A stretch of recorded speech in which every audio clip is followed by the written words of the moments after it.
Support for Need to Know comes from the Carnegie Corporation of New York, supporting innovation in education, democratic engagement, and the advancement of international peace and security. Learn more at carnegie.org. Welcome to the Need to Know podcast from the Wilson Center, a podcast for policymakers available to everyone. Always informative, nonpartisan, and relevant, we go beyond the headlines to understand the trend lines in foreign policy. Welcome back to another episode of Need to Know. I'm your host, John Milewski. In this episode, we'll turn our attention to China, where recent developments include protests over COVID policy, a government reaction to those demonstrations, and a meeting between President Xi and Saudi Crown Prince Mohammed bin Salman.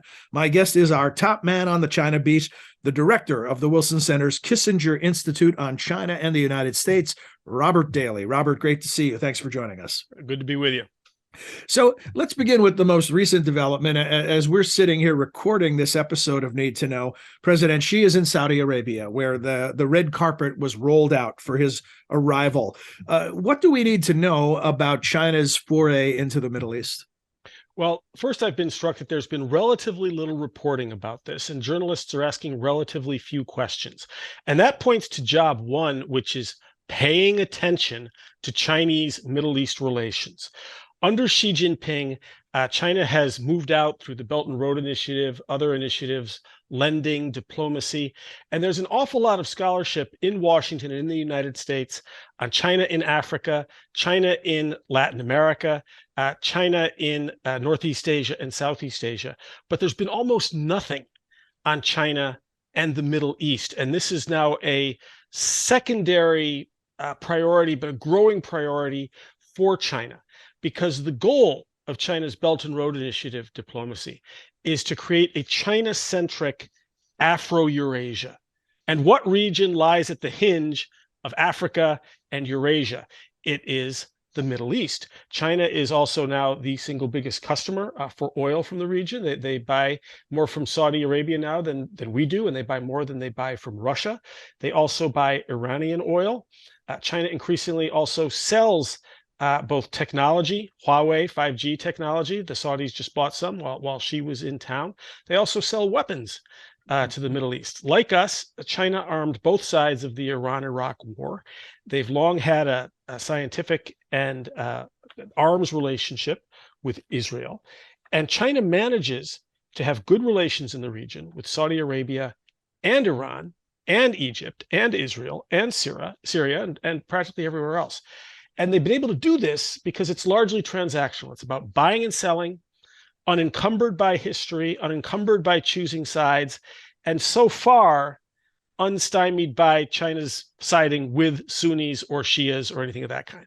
Yeah, so about that, in a region that is plagued by ancient rivalries that just seem to be never ending, China walking in with a clean slate? China's walking in with a relatively clean slate. The Middle East really wasn't on China's conceptual horizons until recently. China, of course, very inward for a long period after the People's Republic was established in 1949. It was a revolutionary state. It was a desperately poor inward state without a lot of trade or diplomacy. And since China started moving out into the world in the late 70s and 80s, it has primarily been dealing with developed nations that brought capital or expertise or technology to China.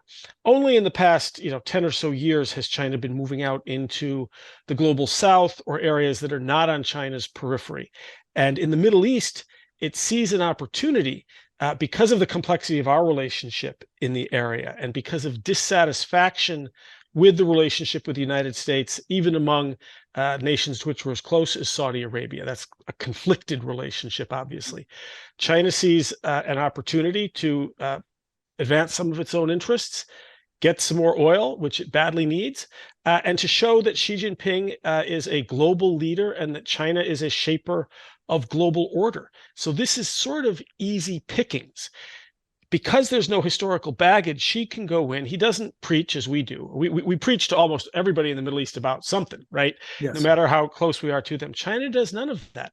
It's cash on the barrelhead deals. It's non-interference in internal affairs. If MBS ordered the murder of Khashoggi, that's none of Xi Jinping's business. Mm-hmm. And the Saudis know that it's not and that he's not going to raise it. And so this puts them in a position to hedge between the two superpowers, which is what an awful lot of countries do. They're sending a message to the United States that, where you think of us as broadly in your sphere of influence, and we're not. There are other spheres. We are a sphere unto ourselves, and we can pick and choose. So other than a deal to purchase more oil, do you anticipate anything else of substance emerging from this visit? What she would very much like is for Saudi Arabia to purchase some of that oil in the Chinese currency, in the yuan or the RMB. Russia is now doing purchases in the RMB, and China is very keen to further internationalize their currency, to gradually challenge and offer an alternative to US dollar dominance. But they don't want to do a free float of the RMB. They don't want the exchange rate to be market determined, because that means that the Communist Party loses control. And that is something up with which they will not put. So what they're finding is that because they're a major buyer, they can get Russia, they can get maybe the Saudis to pay in RMB. And that's something that Xi Jinping would like very, very much. He's also getting a lot of warm, fuzzy footage to send back to Chinese media.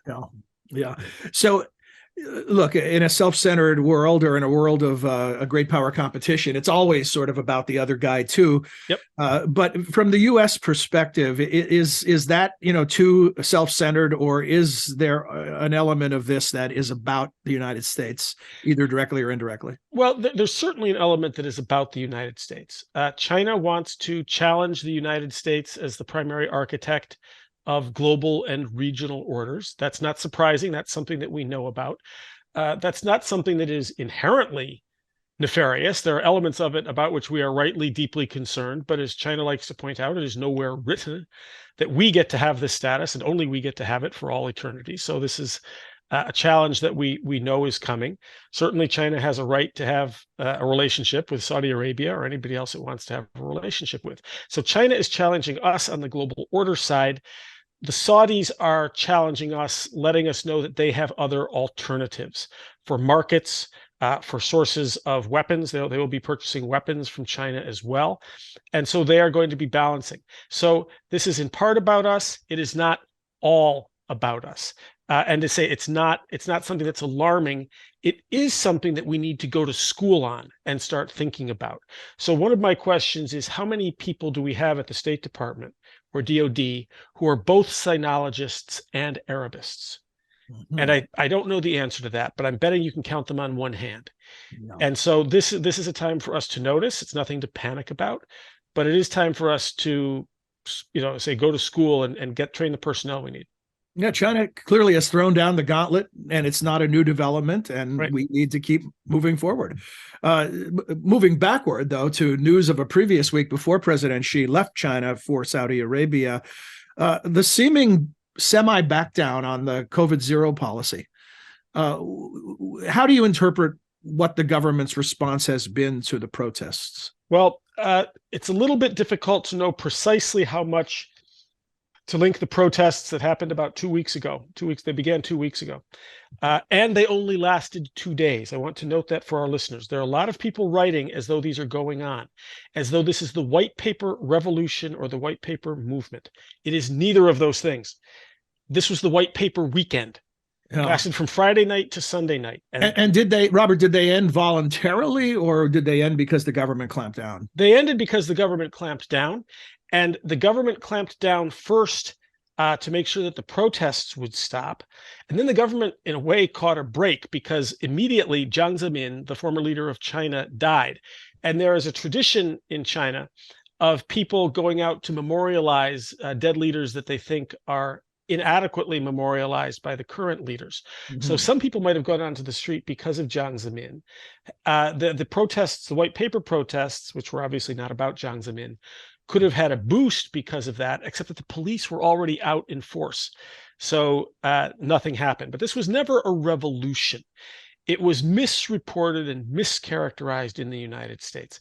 It's true that an awful lot of the Chinese yelled, "We don't want COVID testing, we want freedom." When they said freedom, what they meant was the kind of freedom of movement that we had before COVID. They meant we want to go to restaurants, we want to go shopping, we want to travel abroad, we want to visit our parents and friends. It wasn't we want democracy, we want freedom. These were not the slogans of the Tiananmen movement in 1989. This is not to belittle the protesters who were brave, understandable, and in my view, correct.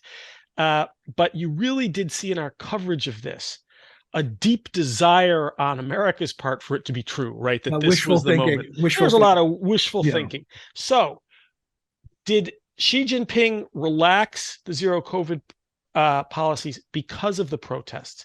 Actually, an interest in relaxing and changing gradually had been signaled and really announced before the protests. So it was a direction they were taking anyway, primarily for economic reasons.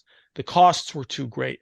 But I do think that the protests almost certainly accelerated that. And so I think that there was this, the slowdown, I'm sorry, that the cancellation of the zero COVID policies, having to have a code on your phone to go everywhere, constant testing, that was going to draw down anyway, but I think the protesters speeded that up. So those who are guilty of wishful thinking, is it also wishful thinking to think that maybe the Chinese government is more sensitive to protests than previously thought?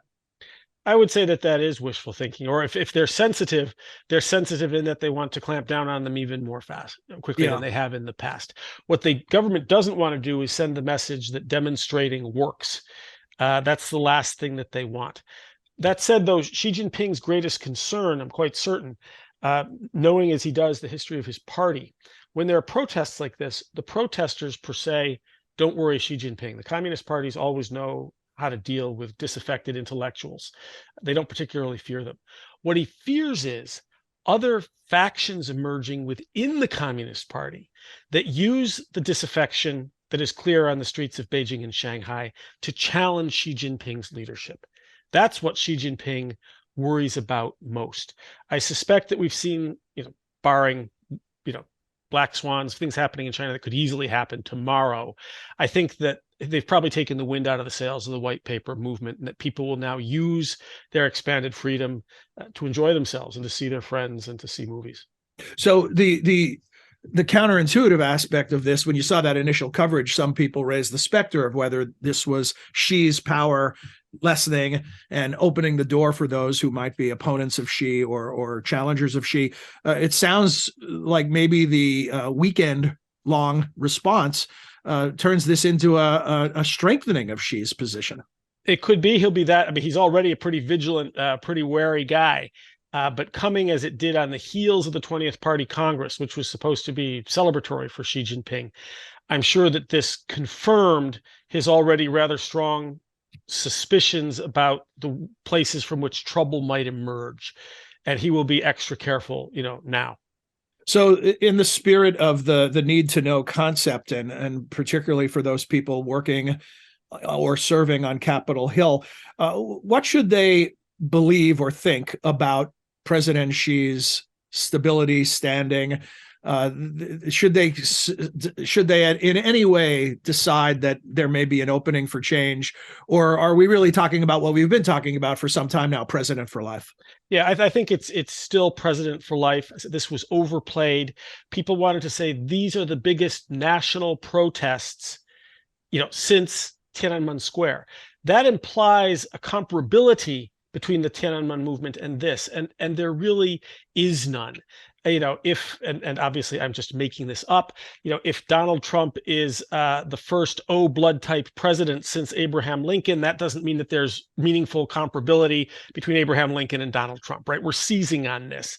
So no, Xi is still, I think, quite firmly in control. There is widespread, but I think low-level dissatisfaction with aspects of China's experience over the past few years.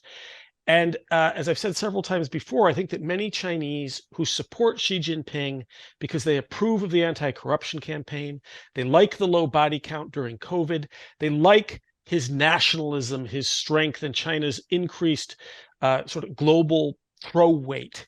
That doesn't mean they understand and support the direction Xi is taking the country in, toward greater inwardness, surveillance, isolation, techno-totalitarianism. I don't believe that most of the young urbanites in China support that. So there are going to be signs of a growing gap between support for Xi Jinping as a strong leader and non-support for his more repressive inward direction. I think that those fissures are going to grow. The white paper weekend was an indication of that, but we're at nothing like a revolution or a collapse. We are probably looking at a long muddle, as most things tend to be, in which a growing number of people are dissatisfied, but they see no alternative to Xi Jinping and the Communist Party. Before I let you go, Robert, two other things I want to ask you about. One is an update on where China is on Putin, Russia, and Ukraine. Well, China, of course, still claims to be neutral. And the rest of the world does not buy this. They have clearly sided in a limited way with Russia. But they are siding with Russia, not against Ukraine, with which China has had good relations. They are siding with Russia against what they see as a US and NATO-led, highly militarized and aggressive world order, especially in Eurasia. Xi Jinping has spoken against the use of battlefield nuclear weapons when the German Chancellor Olaf Scholz was in Beijing a few weeks ago. He and Xi Jinping made statements to that effect. I think that was helpful. I think it was helpful to have that statement on the record.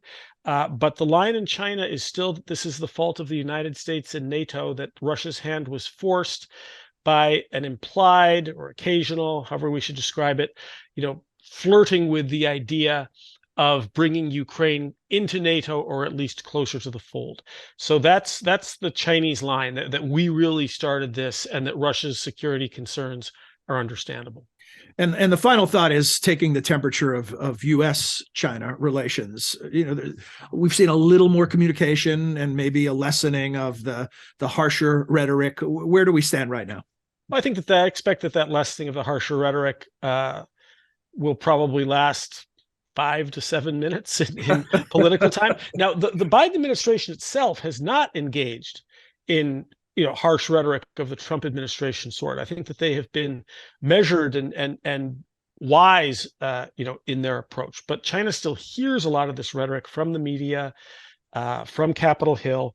But for example, we have now agreed for the first time that, and we are past this in the new military budget, that not only will we sell weapons to Taiwan, we are now going to buy weapons for Taiwan. We are funding them and giving them to them. That is a major new change that China is going to respond to very strongly. If Kevin McCarthy becomes the Speaker of the House, and if he fulfills his promise to visit Taiwan, that will be another major irritant. So I think it is good that the two sides at the leadership level are trying to bring the temperature down a little bit. But the calendar indicates that that isn't likely to last. And while they were in Bali and when they met, while again, they were clearly trying to lower the temperature, there was no evidence that either Xi or Biden was reconsidering any of his beliefs about the other, any of his goals, any of his perceptions about intention or capability. So there was no real reconsideration there. There was just a calming of nerves, which is a very good thing. But I see little reason to think that it's likely to last. Yeah, baby steps. Yep. Well, better than none. Right. But before we close, speaking of the Kissinger Institute, anything you have out there now or coming up that you want to plug? Yes, there is something that I want to plug. It's in connection with the Xi Jinping's visit to Saudi Arabia. Lucille Greer, who was here as a Schwartzman Fellow at Wilson for 2 years and is now at the Department of Defense, has a new study out called Bridging the Gulf, which we put up in PDF form yesterday. And this is a case study of China's relations with Saudi Arabia and Iran, sort of side-by-side form. And in typical Wilson fashion, it looks not only at the current state of play, but it gives you history and culture and the way that these regions and countries approach each other conceptually. There's very little like this out there. It's free, and it's on the Wilson website, Bridging the Gulf by Lucille Greer. I encourage you to take a look. Excellent. Thanks, Robert. And I think it's important to know that thing you said, it's free. We're not selling anything here. The Wilson Center does its work for the public good, and it's all available. You can agree or disagree, but there are analyses available to you. Robert, thanks again. Always great to speak with you. Thanks, John. And to you, our listeners, we thank you for joining us on the Need to Know podcast, and encourage you to visit wilsoncenter.org to see not only the work of Robert and the Kissinger Institute, but all kinds of useful information. We thank you for your time and interest, and we want to wish you and your families the most happy and healthy holiday season. We will see you again in the new year.